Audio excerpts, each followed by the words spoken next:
বর্তমান সময়ে বাংলাদেশে চলছে লাগাতার অশান্তির আঁচ।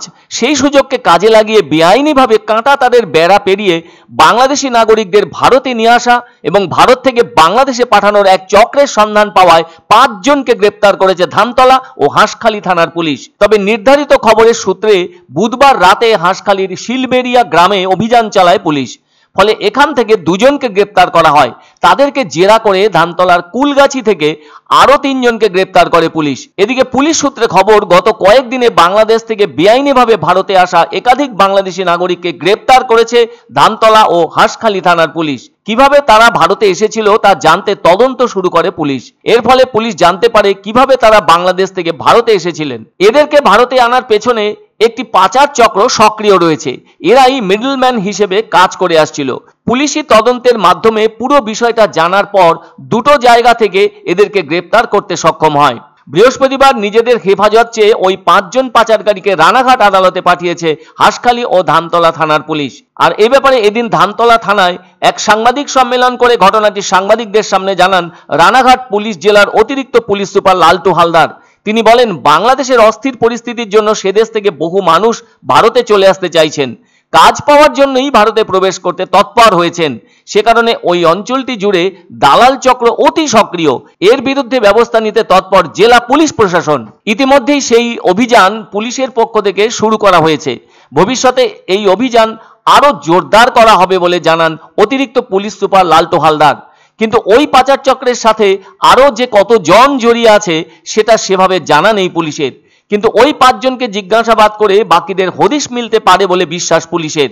এখন এই চক্রের বাকিদের গ্রেপ্তার করতে পারলেই আপাতত নিশ্চিন্তি হতে পারবে পুলিশ। তবে বাংলাদেশের ভেতর যে অস্থির অবস্থা মাথা চাড়া দিয়ে উঠেছে এবং তাতে একতরফা হিন্দুদের উপর দারুণভাবে প্রহিত হবার ঘটনা ঘটানো হচ্ছে, তাতে অনেকেই ওই দেশ ছেড়ে ভারতে আসার প্রবণতা দেখাতে তৎপর হয়ে উঠেছেন। আর তাই দালাল চক্রের হাত ধরে তারা ভারতে আসার প্রবণতা দেখিয়ে আসছেন।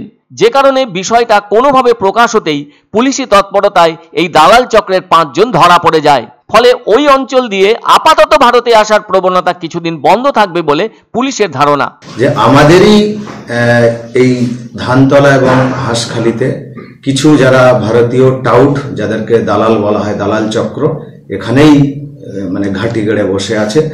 তারা ওপার বাংলার সঙ্গে, যারা ওদিকে টাউট বসে আছে, তাদের সঙ্গে যোগাযোগ করে এই সমস্ত কাজগুলো তারা করে থাকে। বাংলাদেশিদের এই ভারতবর্ষে পাচার করে বা এদেরকে ঢুকিয়ে দেওয়া হয়। পছন্দসই সেরা খাবার খেতে হলে সোজা চলে আসুন রুচিসম্মত আধুনিক মানের রেস্টুরেন্ট রাজদরবারে। কেননা এখানেই আপনারা পাবেন ভোজনের রাজকীয় অনুভূতি। শুধু পুজোর সময়ই নয়, সারা বছরই রকমারি খাবার সরবরাহ করাই এই রেস্টুরেন্টের আভিজাত্য। আমাদের ঠিকানা রাজদরবার, রাহুতবাড়ি, বাবুপাড়া, জলপাইগুড়ি। ধামাকা ধামাকা ধামাকা! সানরাইজ মার্বেলের নতুন শোরুম শীঘ্রই আসতে চলেছে জলপাইগুড়ি গৌরীয় মঠের পাশে নতুন করলা সেতুর কাছে। এখানে পাবেন আধুনিক টাইলসের রকমারি সম্ভার। এক অন্য অনুভূতির স্পর্শ পাওয়া যায় রয়কো ব্র্যান্ডের গেঞ্জি ও জাঙ্গিয়ায়। তাই ছোট বড় সবার পছন্দ রয়কো গেঞ্জি ও জাঙ্গিয়া। প্রস্তুতকারক জয়মনি হোশিয়ারি, কলকাতা। আনন্দ সংবাদ, আনন্দ সংবাদ।